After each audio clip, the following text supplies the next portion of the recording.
Salah satu kelemahan daripada oknum-oknum Habib Bocil ini adalah karena mengaku sebagai suriat Rasulullah Shallallahu Alaihi Wasallam, tapi sepertinya mereka sangat tidak paham dengan sejarah.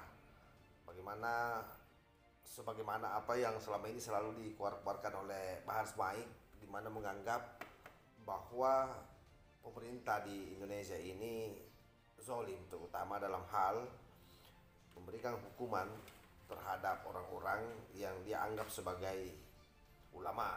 Padahal sebenarnya kan di Indonesia ini yang ada itu adalah ulama yang kriminal. Jadi bukan ulama itu dihukum, lalu kemudian asumsi yang terbangun oleh masyarakat adalah mengkriminalkan ulama. Itu saya kira penyesatan yang dilakukan oleh Bahar Smaik. Bahar Smith, kau bilang aparat itu dibiayai oleh pajak oleh rakyat. Terus kau bilang kalau rakyat ditembaki itu namanya apa? Zolim. Nah sekarang gue kasih tahu, zamannya Kanjeng Nabi pemerintahannya itu juga dibiayai oleh rakyat, ya. Tetapi Kanjeng Nabi juga menerapkan hukum.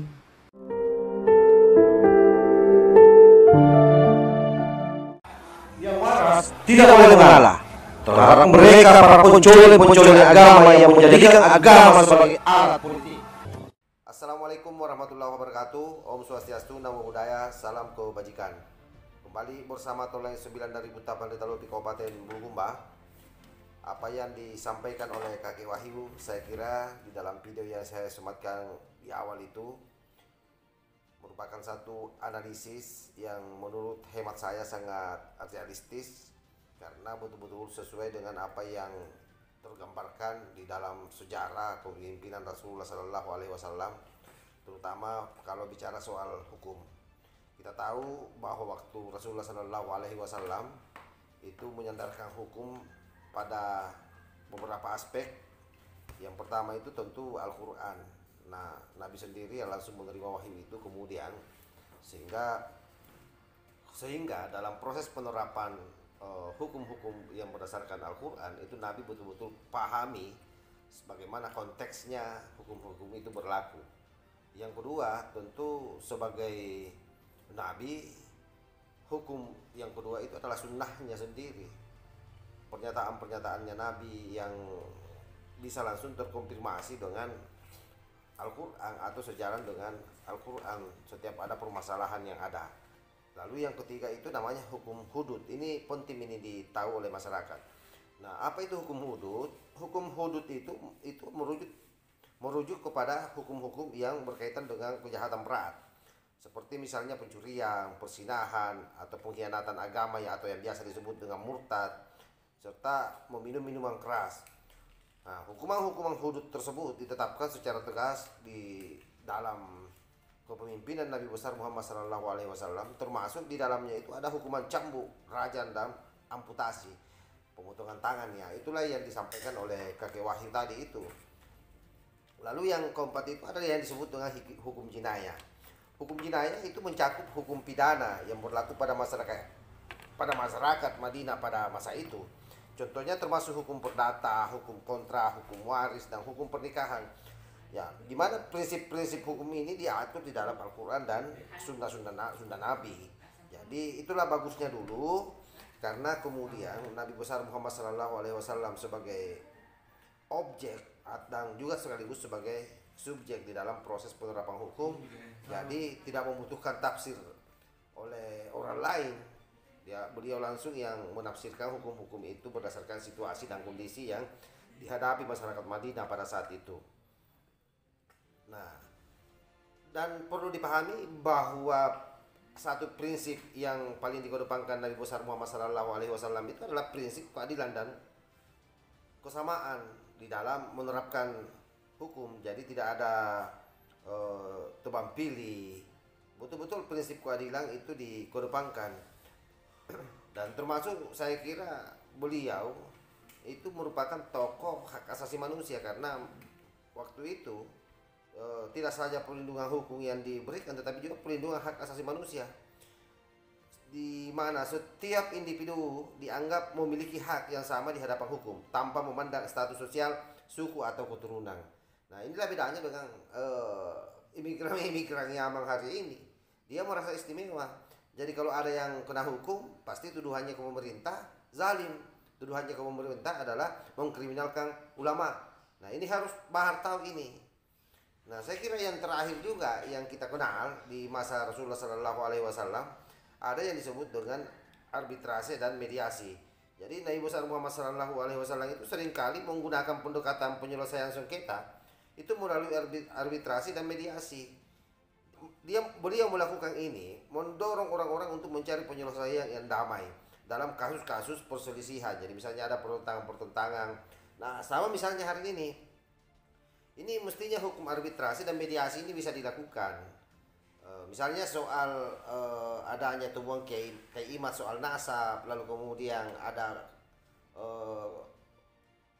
geng klan Baklawi misalnya protes dengan itu kan bisa sebenarnya dipertemukan sehingga bisa mencari titik temu. Karena kalau misalnya apa yang menjadi temuan Kiai Imad itu betul-betul mau dicari untuk mengkanter itu bahwa Baklawi akan berupaya mencari satu kebenaran, saya kira saya kira kita akan kembali ke pernyataan Gus Kuat Pleret bahwa sampai kiamat pun hasil temuan Kiai Imad itu tidak akan bisa didapatkan. Nah itu.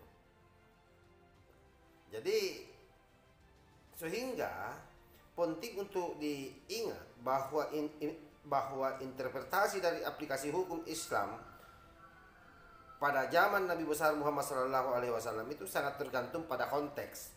Jadi termasuk konteks sejarah dan keadaan saat itu. Selain itu, praktek-praktek hukum telah berkembang seiring waktu dan dapat berbeda dengan masyarakat Muslim modern yang memiliki sistem hukum yang lebih kompleks lagi. Jadi kalau kemudian ada penerapan hukum positif hari ini, itu juga memang sudah hal yang lumrah dalam menghadapi kompleksitas masalah di masyarakat hari ini. Nah, poin kedua saya kira adalah bagaimana kemudian Kakek Wahyu itu membahas soal adanya oknum-oknum habaib yang kemudian mengharamkan nikah antara Syarifah dengan Ahwal. Dianggap bahwa Ahwal ini adalah darah yang kotor mungkin, yang rendah, yang sampai-sampai fatwanya itu kalau kita dengar yang disampaikan Kakek Wahyu memang sangat miris. Karena kemudian kita ini diharamkan untuk melihat surga, bahkan bisa diampuni katanya oleh Nabi kalau mengembalikan keperawanan cucunya atau sang Syarifah ini. Ini kan sesuatu pernyataan yang sama sekali tidak berdasar. Maksudnya secara logika saja sudah sangat tidak masuk di akal. Nah, apa efek dari situasi yang terjadi kalau misalnya ini terus dipertahankan, sifat-sifat jahiliyah ini dipertahankan terus oleh kelompok-kelompok Baklawi ekstrim ini? Nah, tentu yang pertama sama saja kalau mereka sungguh-sungguhnya melanggengkan konflik keluarga. Karena pelarangan pernikahan Syarifah dengan Ahwal itu pasti menciptakan konflik yang dalam di keluarga, terutama dengan masyarakat pribumi, karena kemudian orang pribumi merasa dilecehkan, orang pribumi merasa sangat dihinakan kalau seperti itu modelnya. Yang kedua, itu sama saja kalau melanggengkan diskriminasi dan ketidaksetaraan jelas-jelas terjadi di sini, seolah-olah bahwa mereka ini adalah orang-orang yang sangat mulia yang tidak sepadan dengan orang-orang pribumi. Padahal kita tahu, seperti yang selalu saya sampaikan, bahwa tak satu pun juga di negara ini yang jauh lebih mulia kecuali mereka adalah orang yang beradab, berilmu, dan bertakwa. Saya kira 3 hal itu menjadi catatan penting dalam hal bagaimana kita membangun hubungan yang bisa menghilangkan sikap-sikap atau perilaku-perilaku diskriminasi dan melahirkan kesetaraan di kalangan masyarakat sehingga kemudian bisa damai berdampingan. Nah, selain itu, ini juga memberikan hambatan terhadap pertukaran budaya karena proses perkawinan antara satu suku dengan suku yang lain sesungguhnya itu bisa melahirkan satu melahirkan satu pertukaran budaya dan pemahaman yang lebih baik antara kelompok-kelompok yang berbeda. Jadi satu sama lain bisa saling memahami dengan adanya pernikahan dari budaya atau adat suku yang berbeda itu tadi. Nah, sehingga kemudian itu juga sama saja kalau kemudian kita menjalankan ayat Al-Quran yang mengatakan bahwa saya jadikan kalian bersuku-suku bangsa agar kalian saling kenal mengenal, kan begitu. Itu kan jelas sekali ayatnya. Nah, lebih jauh lagi ini adalah merupakan bentuk pembebasan individu. Jadi pelarangan pernikahan syar'i padang ahwal itu dapat dianggap sebagai bentuk yang membatasi terhadap kebebasan individu untuk memilih pasangan hidupnya. Dan ini dapat menciptakan tekanan psikologis, kekecewaan, dan ketidakbahagiaan sebagaimana yang pernah juga disampaikan oleh salah seorang syarifah, yaitu Rahma Sarita ya. Itu saya kira sudah viral. Bagaimana kemudian dia sangat menyesalkan adanya budaya-budaya yang seperti ini, yang sepertinya menghalangi kebebasan orang untuk memilih pasangannya ya. Sama saja kalau menghalangi orang untuk bahagia kan. Nah, pada titik akhir perilaku seperti ini menimbulkan efek yang lebih fatal lagi, yaitu hilangnya nilai tradisional, di mana pelarangan pernikahan syarifah dengan pribumi dapat mengarah pada hilangnya nilai-nilai tradisional yang terkait dengan praktek tersebut. Nilai-nilai keluarga, solidaritas komunitas, dan ikatan-ikatan sosial yang dibangun melalui pernikahan semacam itu mungkin terancam jika praktek ini dilarang atau diabaikan. Hal ini dapat berdampak negatif pada identitas budaya dan warisan generasi mendatang. Sehingga penting untuk diingat bahwa pandangan dan dampak ini bersifat umum. Tentu saja ada konteks budaya dan keagamaan yang unik di masing-masing masyarakat dan perspektif terkait pernikahan syarifah ini. Nah, tetapi sekalipun saya mengatakan seperti itu, ini kembali lagi ke para oknum-oknum habaib ya, apakah mau terus melakukan hal ini atau tidak.